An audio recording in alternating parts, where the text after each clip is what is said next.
Kedahsyatan sholawat bisa menuntaskan berbagai macam masalah. Shallallahu ala Muhammad. Bismillah, assalamualaikum warahmatullahi wabarakatuh. Alhamdulillahirabbil alamin, wassalatu wassalamu ala asrofil anbiya wal mursalin wa ala alihi washabihi ajmain, amma ba'du. Sahabat Kahfi, semoga kita semua senantiasa ada dalam lindungan Allah Subhanahu wa taala. Di kesempatan kali ini ada salah satu kisah nyata yang sangat luar biasa. Sebelum ke kisah nyatanya, sahabat yang mau bertestimoni silakan di nomor telepon 082240715530. Dan yang belum subscribe silakan subscribe. Yang sudah subscribe saya ucapkan jazakallahu khairan katsira. Amin ya Allah ya rabbal alamin. Semoga menjadi amal soleh yang tidak terputus sampai yaumil akhir.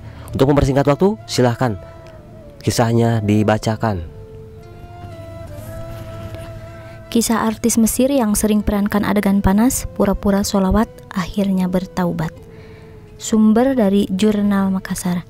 Kisah nyata yang dialami seorang artis dari Mesir yang sering perankan adegan panas, berpura-pura sholawat karena tuntutan pekerjaan atau acting, akhirnya bertaubat. Ada seorang artis asal Mesir tanpa disebutkan namanya yang biasa membintangi film-film panas mendapat peran dalam film religi. Dalam film religi tersebut dirinya diminta untuk memerankan Sayyidah Rabiatul Adawiyah oleh sutradara. Sayyidah Rabiatul Adawiyah merupakan seorang wanita sufi yang ceritanya melegenda di kalangan Arab. Ia adalah seorang tokoh sufi kelahiran Irak 713 Masehi dan sangat terkenal dengan kesucian dan kecintaannya kepada Allah dan Rasul-Nya. Di film tersebut, dia hanyalah akting, pura-pura menjadi seorang wanita solehah, pura-pura sholat dan ibadah-ibadah yang lain termasuk pura-pura memperbanyak membaca sholawat. Karena memang Sayyidah Rabiatul Adawiyah tokoh yang diperankan selama hidupnya mengamalkan 25.000 sholawat perharinya. Nah, jadi sahabat ya, artis yang dari Mesir ini memerankan, jadi hanyalah berpura-pura ya, memerankan tokoh yang sangat luar biasa terkenal, yakni Sayyidah Rabiatul Adawiyah. Jadi beliau ini pura-pura sholat, pura-pura sholawat, hanya berpura-pura. Tetapi Masya Allah dahsyat ya sahabat. Untuk lebih ininya kita lanjut lagi. Mau gak mau si artis pun pura-pura pula banyak bersolawat selama syuting film tersebut. Singkat cerita, tak lama berselang setelah artis tersebut menyelesaikan film tersebut, dia bertaubat. Apa sebabnya? Ternyata mencengangkan. Dia bertaubat setelah diberi keberuntungan bermimpi bertemu Rasulullah Shallallahu Alaihi Wasallam dalam tidurnya. Masya Allah sahabat, itu memang kalau kita pikir pakai logika kita, tidaklah akan masuk akal. Hanya berpura-pura saja, Masya Allah, itu bisa menghadirkan lewat mimpi, bisa bertemu dengan junjungan kita, Habibana wa Maulana Muhammad Sallallahu Alaihi Wasallam. Setelah mimpi, dia mendatangi seorang ulama ternama di Mesir yaitu Syekh Mutawalli Sya'rawi untuk membimbing taubatnya. Itulah kehebatan sholawat.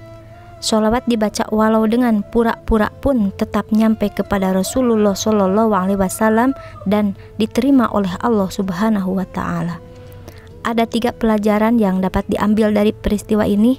Pertama, betapa hebatnya fadilah sholawat itu sehingga meskipun dibaca dengan pura-pura dan tanpa ada penghayatan sama sekali, ternyata telah mampu memberikan cahaya hidayah bagi orang yang Allah Subhanahu wa Ta'ala kehendaki. Nah, itu pelajaran yang pertama ya.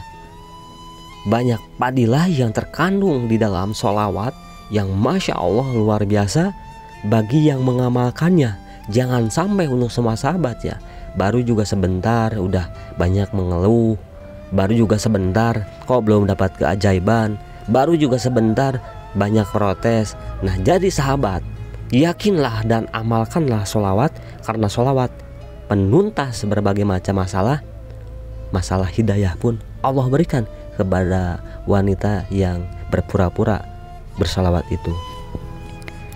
Meskipun berpura-pura, ternyata sholawat yang dibaca wanita itu tetap sampai kepada Rasulullah SAW dan diterima oleh Allah Subhanahu wa Ta'ala, yang kemudian membuat wanita itu pun diberi anugerah yang luar biasa, bermimpi Nabi Muhammad SAW. Kedua, hidayah yang didapatkan setiap manusia hanyalah langsung berasal dari Allah Subhanahu wa Ta'ala. Tidak ada satupun makhluk di dunia ini yang bisa memberi hidayah kecuali langsung dari Allah Subhanahu wa Ta'ala. Kiai, ulama, ustadz, dan orang alim hanya sebagai perantara. Nah, sahabat, pelajaran yang kedua bahwa hidayah itu hanyalah milik Allah yang diberikan kepada orang yang dikehendaki. Nah, mau ulama, mau ustadz, mau siapapun, itu yang berhak memberikan hidayah Allah Subhanahu wa Ta'ala. Ketiga, hidayah Allah Subhanahu wa Ta'ala bisa hadir kepada siapapun yang Allah Subhanahu wa Ta'ala kehendaki. Meski para pendosa sekalipun, jika Allah Subhanahu wa Ta'ala berkehendak, maka tidak ada yang tidak mustahil. Oleh karenanya, kita dilarang menghina siapapun meski orang itu pendosa sekalipun. Jadi sahabat, pelajaran yang ketiga, Allah memberikan kepada siapapun, mau itu pendosa, mau itu contohnya yang lagi terlilit hutang. Kalau Allah udah berkehendak, kun fayakun, maka akan terjadilah. Jadi bersemangatlah, amalkanlah sholawat untuk gapai hajat kita. Jadi untuk semua sahabat, kita sudah menyimak ya kisah nyata ini, semoga menjadi pelajaran. Kita ambil hikmahnya, semoga kita menjadi seorang hamba yang senantiasa dicintai Allah, dicintai Rasulullah.